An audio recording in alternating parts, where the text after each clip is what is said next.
আসসালামু আলাইকুম। কেমন আছেন সবাই? চলে আসলাম নতুন আরেকটি ভিডিও নিয়ে। আমি মোহাম্মদুর রহমানুজ্জামান আর আপনারা দেখছেন ডাব্লিউপি ওস্তাদ।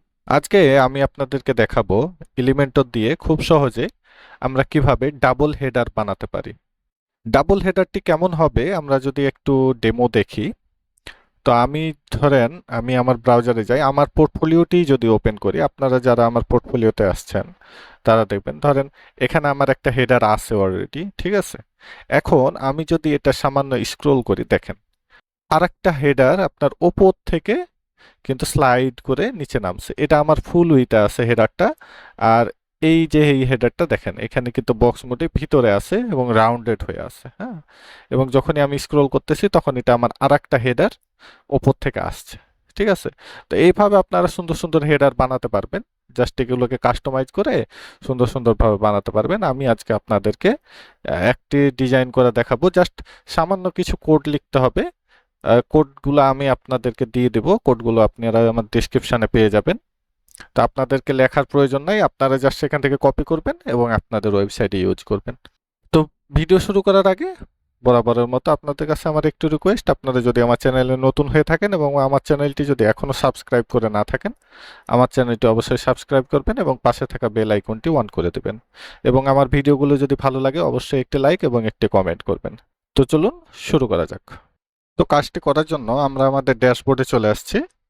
তো আমরা হেডার বানানোর জন্য এখান থেকে চলে যেতে হবে আমাদের টেমপ্লেট। টেমপ্লেট থেকে আমাদেরকে চলে যেতে হবে আমাদের থিম বিল্ডারের ভিতরে। ওকে, এখানে থিম বিল্ডারের ভিতরে চলে আসছি। এখান থেকে আমরা চলে যাব হেডারে। এখানে আমার অলরেডি দুইটা হেডার আছে। তো আমি এখানে একটা নতুন করে হেডার বানাই। ওকে, এটা ক্রস করে দেই। এরপরে আমি জাস্ট এখানে আহ, দ্রুত আমাদেরটা হেডারগুলো ডিজাইন করে নিই, তারপরে আমি বাকি কাজ দেখাচ্ছি। ওকে, আমাদের হেডার বানানো এখানে কমপ্লিট। আমরা এখানে একটা হেডার এখানে বানিয়ে রাখছি। তো এখন আমাদের এই একটাই হেডার আছে, হ্যাঁ। তো এটাকে যদি আমি ডাবল করতে চাই তাহলে অবশ্যই আমাকে আরেকটা হেডার বানাইতে হবে। তো এজন্য আমি এখানে এর নিচে আমি আরেকটি হেডার বানাই ফেলতেছি।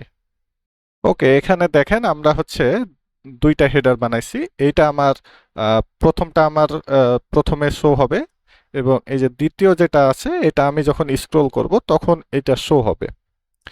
তো এখন আমাদেরকে একটা কাজ করতে হবে, এখানে কিছু কাস্টম কোড বসাতে হবে।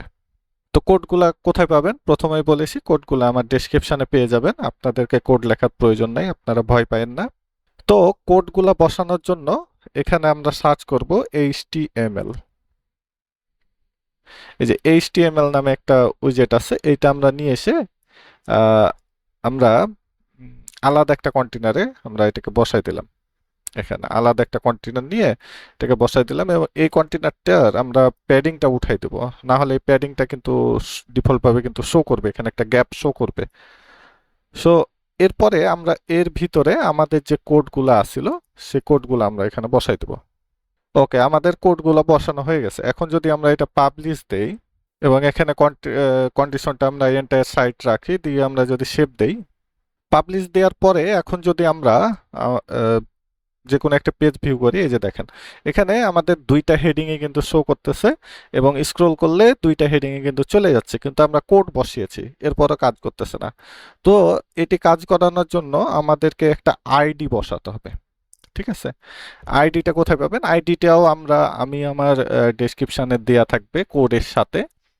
আহ, এরপরও আপনারা এই কোডের ভিতরে আপনারা এই আইডিটা খুঁজে পাবেন। যেমন এই যে দেখেন, এই যে এখানে লেটের পরে এই যে মেনু হপিন নামে একটি আইডি আছে, বা এই যে দেখেন এখানে এই যে ডটের ভিতরে মেনু হপিন নামে একটা আইডি আছে, ঠিক আছে। এই এই আইডিটা আমাদেরকে কপি করতে হবে। আ- আপনারা কপি করতে না চাইলে আমার ডেসক্রিপশন থেকে এটি পেয়ে যাবেন, ওখান থেকে কপি করে নেবেন। তো এটিকে কপি করে আমরা এই যে যেটাকে আমরা ডাবল হেডার করতে চাচ্ছি, এটাকে যদি আমরা সিলেক্ট করব, সিলেক্ট করে আমরা চলে যাব এই যে অ্যাডভান্স থেকে যে সিএসএস আইডি, এখানে আমরা এই আইডিটা বসাই দেবো। এই যে দেখেন ওটা কিন্তু চলে গেছে, ঠিক আছে, ওটা কিন্তু চলে গেছে। এরপরে যদি আমরা এখন পাবলিশ দেই, পাবলিশ দিয়ে আমরা যদি এখন আমাদের এই পেজটিকে আমরা রিলোড দেই, এই যে দেখেন আমার একটাই হেডার শো করতেছে এবং স্ক্রোল যদি করি আমার এই যে এখানে সেকেন্ড হেডারটা কিন্তু এই যে এখানে চলে আসছে। হ্যাঁ, আমার এই যে এগুলোর জন্য আমার দেখা যাচ্ছে না, বাট এখানে কিন্তু চলে আসছে। হ্যাঁ, কিন্তু যদি আমি একটু স্ক্রল করি দেখেন আমার হেডারটা কিন্তু এই যে আমার কন্টেন্টগুলোর নিচে চলে আসছে। ঠিক আছে, তো এটাকে আমাকে একটু সলভ করতে হবে। এজন্য আমি এক কাজ করব, এখানে আমি প্রথম হেডারটা ধরবো, প্রথম হেডারটা ধরে এই যে জেড ইন্ডেক্স এখানে আমি 999 তিনটা 9 দিয়ে দেবো। এরপরে আমার যে সেকেন্ড হেডারটা আছে এটাকে আমি ধরবো এবং এখানেও জেড ইন্ডেক্স আমরা তিনটা 9 দিয়ে দেব। এরপরে যদি আমরা এখন আবার পাবলিশ দেই, পাবলিশ দিয়ে এখন যদি আমি এটাকে রিলোড দেই দেখি এখন কি হয়। ওকে, এখন যদি আমি এটা স্ক্রল করি দেখেন আমার এই যে হেডারটা কিন্তু এখানে কিন্তু শো করতেছে, বাট এই যে আমার এই উপরে যে অ্যাডমিন বারটা আছে এটার জন্য কিন্তু এই পুরো হেডারটা দেখা যাচ্ছে না, বাট ইউজার হিসেবে দেখতে পারবে। যদি আমি এটিকে ধরেন আমি কপি করে যদি এখানে যদি আমরা দেখি কেমন দেখাই, এই যে এখন দেখেন, এখন যদি আমরা এখানে দেখি এই যে আমাদের ডাবল হেডার কিন্তু পারফেক্টলি কাজ করছে। তো আপনারা এইভাবে সুন্দর সুন্দর ডাবল হেডার আপনাদের মতো করে ডিজাইন করতে পারবেন। আপনার প্রথমে এরকম একটা ডিজাইন করবেন এবং সেকেন্ড হেডারটি এর নিচে ডিজাইন করবেন। এরপরে জাস্ট এইচটিএমএল উইজেটটা নিয়ে আমার দেয়া কোড এইচটিএমএল উইজেটের ভিতরে বসাই দিবেন এবং সেকেন্ড হেডারে জাস্ট একটা আইডি বসাবেন, আইডির নাম হচ্ছে মেনু হপিং। এই আইডিটা বসালে আপনার এই যে ডাবল হেডারটি পারফেক্টলি কাজ করবে। তো ভিডিওটি কেমন লাগলো অবশ্যই কমেন্ট করে জানাবেন, আর এরকম ইউজফুল টিপস পেতে অবশ্যই আমার চ্যানেলটি সাবস্ক্রাইব করবেন।